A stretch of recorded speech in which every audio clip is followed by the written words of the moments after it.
হরে কৃষ্ণ। শ্রী শ্রী গুরু গৌরাঙ্গ জয়তু, জয় শিল প্রভুপাদ। হরে কৃষ্ণ শুধু ভক্ত সজ্জন, আগামী 5 পৌষ মাসের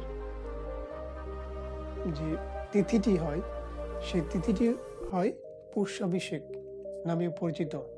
পুষ্যা নক্ষত্রে শ্রী শ্রী রাধা মাধবকে পুষ্প দ্বারা অভিষেক করা হয়, আর সেটি পুষ্প অভিষেক নামে পরিচিত।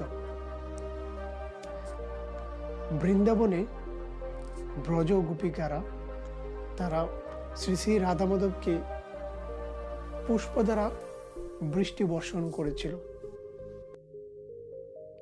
এবং শ্রী শ্রী রাধা মাধবকে এমনভাবে বন ফুল লতা পাতা দিয়ে এমনভাবে সাজিয়েছিল, তারা এমনভাবে তাদেরকে সৌন্দর্য বৃদ্ধি করে সাজিয়েছিল যে তাদের নিজেদের সৌন্দর্যকেই ভুলে যান।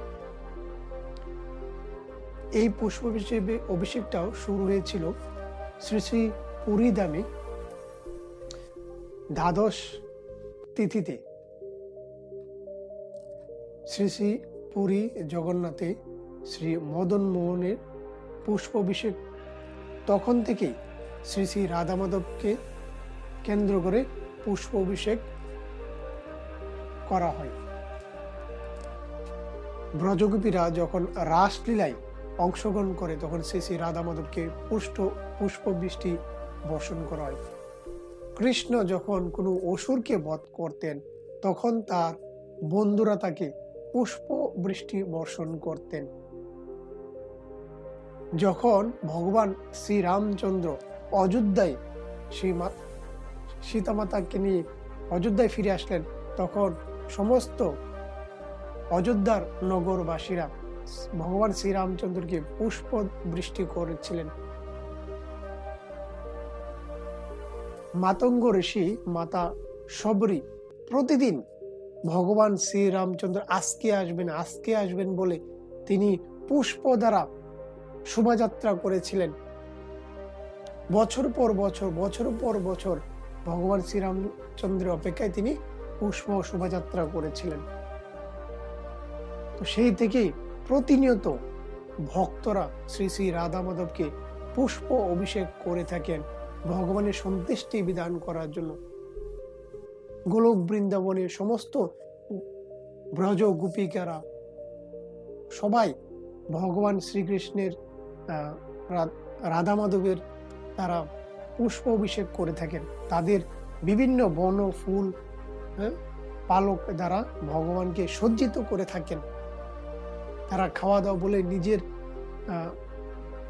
ভগবানকে সব সময় কিভাবে সন্তুষ্ট করা যায় তারা সেই পুষ্প দ্বারা অভিষেক করেছিলেন। শ্রীমদ্ ভগবতে বলা হয়েছে, ভগবান বলছেন পত্রং পুষ্পং ফলম তেম, অর্থাৎ কেউ যদি আমাকে পত্র পুষ্প ফল দ্বারা আমাকে অর্পণ করে তাহলে আমি সন্তুষ্ট হয়ে থাকি, এটা প্রভুপাদ বলেছেন। তো সেই অনুসারে ভক্তরা কি করেন, সবসময় ভগবানকে পত্র পুষ্প ফল বিভিন্ন ফুল দিয়ে ভগবানকে শ্রী শ্রী রাধা মাধবকে পুষ্প দ্বারা অভিষেক করা হয়, এতে ভগবান সন্তুষ্ট হয়ে থাকেন। তো সেজন্য প্রতিটি মন্দিরে এই দিনে ভগবানকে পুষ্প অভিষেক করা হবে। তো আমরা যারা গৃহে রয়েছি আমরাও এই দিনে শ্রী শ্রী রাধা মাধবকে পুষ্প দ্বারা অভিষেক করতে পারি। তো আপনারা সবাই এই দিনটি পালন করবেন, ভগবানকে পুষ্প দ্বারা অভিষেক করবেন। হরে কৃষ্ণ। আজকে পর্যন্ত হরে কৃষ্ণ।